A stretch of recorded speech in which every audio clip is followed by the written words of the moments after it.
Portuguese. His retainer listened in silence, looking at Umslopogaas rather sulkily. Then we walked into the house.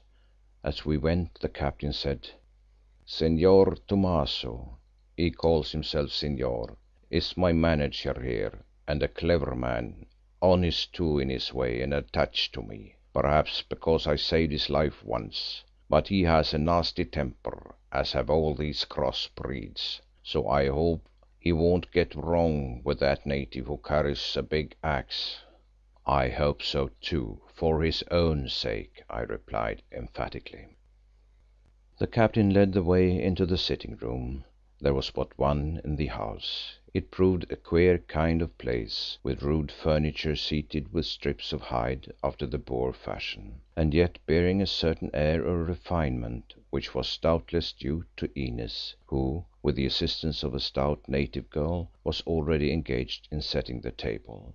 Thus there was a shelf with books. Shakespeare was one of these, I noticed, over which hung an ivory crucifix which suggested that Inez was a Catholic. On the walls too were some good portraits, and on the window ledge a jar full of flowers. Also the forks and spoons were of silver, as were the mugs, and engraved with a tremendous coat of arms and a Portuguese motto. Presently the food appeared, which was excellent and plentiful, and the captain, his daughter and I sat down and ate. I noted that he drank gin and water, an innocent looking beverage but strong as he took it. It was offered to me, but like Miss Inez I preferred coffee. During the meal and afterwards, while we smoked upon the veranda, I told them as much as I thought desirable of my plans. I said that I was engaged upon a journey of exploration of the country beyond the Zambesi, and that having heard of this settlement, which by the way was called Strathmuir, as I gathered after a place in far away Scotland, where the captain had been born and passed his childhood, I had come here to inquire as to how to cross the great river, and about other things. The captain was interested, especially when I informed him that I was that same hunter Quatermain of whom he had heard in past years. But he told me that it would be impossible to take the waggon down into the low bush veld which we could see beneath us, as there all the oxen would die of the bite of the tsetse fly. I answered that I was aware of this and proposed to try to make an arrangement to leave it in his charge till I returned. "That might be managed, Mr. Quatermain," he answered, "but man, will you ever return? They say there are queer folk living on the other side of the Zambesi, savage men who are cannibals, Amahagger I think they call them. It was they who in past years cleaned out all this country, except for a few river tribes who live in floating huts or on islands among the reeds, and that's why it is so empty. But this happened long ago, much before my time, and I don't suppose they will ever cross the river again." "If I might ask, what brought you here, Captain?" I said, for the point was one on which I felt curious. "That which brings most men to wild places, Mr. Quatermain, trouble. If you want to know, I had a misfortune and piled up my ship. There was some lives lost and rightly or wrongly I got the sack. Then I started as a trader in a god-forsaken hole named Chinde, one of the Zambesi mouths, you know, and did very well, as we Scotsmen have a way of doing. There I married a Portuguese lady, a real lady of high blood, one of the old sort. When my girl Inez was about 12 years old I got into more trouble, for my wife died, and it pleased a certain relative of hers to say that it was because I had neglected her. This ended in a row, and the truth is that I killed him. In fair fight, mind you, still kill him.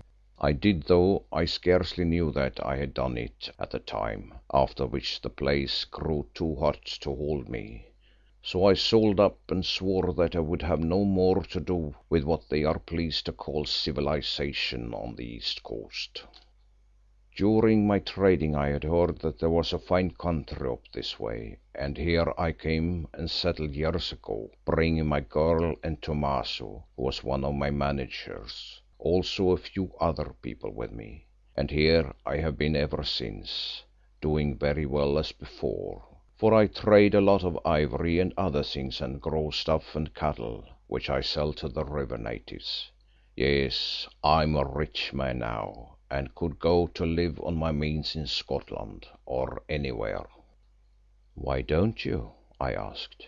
"Oh, for many reasons. I've lost touch with all that and become a half wild, and I like this life and the sunshine and being my own master.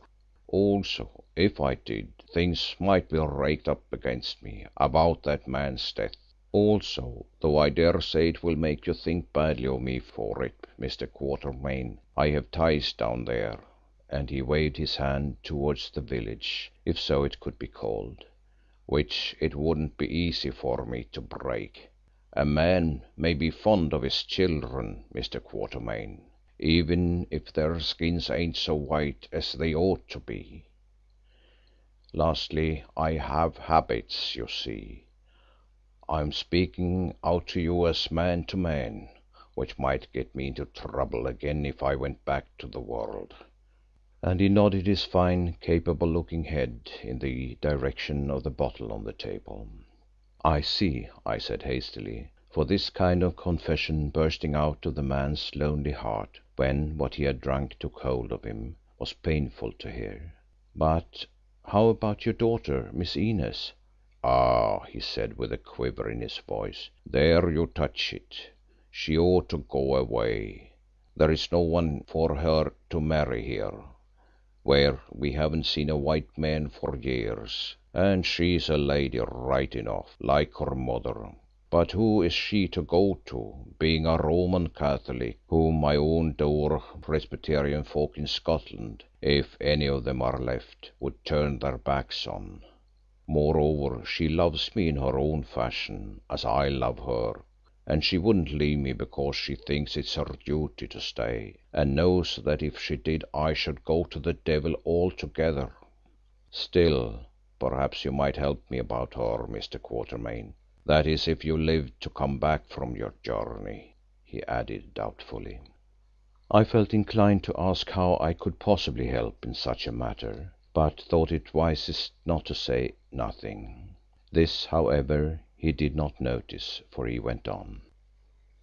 "Now I think I will have a nap, as I do my work in the early morning and sometimes late at night when my brain seems to clear up again, for you see I was a sailor for many years and accustomed to keeping watches. You'll look after yourself, won't you, and treat the place as your own?" Then he vanished into the house to lie down. When I had finished my pipe I went for a walk. First I visited the waggon, where I found Umslopogaas and his company engaged in cooking the beast that had been given them, Zulu fashion. Hans, with his usual cunning, had already secured a meal, probably from the servants or from Inez herself. At least he left them and followed me. First we went down to the huts, where we saw a number of good-looking young women of mixed blood, all decently dressed and engaged about their household duties. Also we saw 4 or 5 boys and girls, to say nothing of a baby in arms, fine young people, 1 or 2 of whom were more white than coloured. "Those children are very like the Baas with the red beard," remarked Hans reflectively. "Yes," I said, and shivered, for now I understood the awfulness of this poor man's case. He was the father of a number of half-breeds who tied him to this spot as anchors tie a ship. I went on rather hastily past some sheds to a long, low building which proved to be a store. Here the quarter blood called Thomaso and some assistants were engaged in trading with natives from the Zambesi swamps, men of a kind that I had never seen, but in a way more civilized than many further south. What they were selling or buying I did not stop to see, but I noticed that the store was full of goods of one sort or another, including a great deal of ivory, which, as I supposed, had come down the river from inland. Then we walked on to the cultivated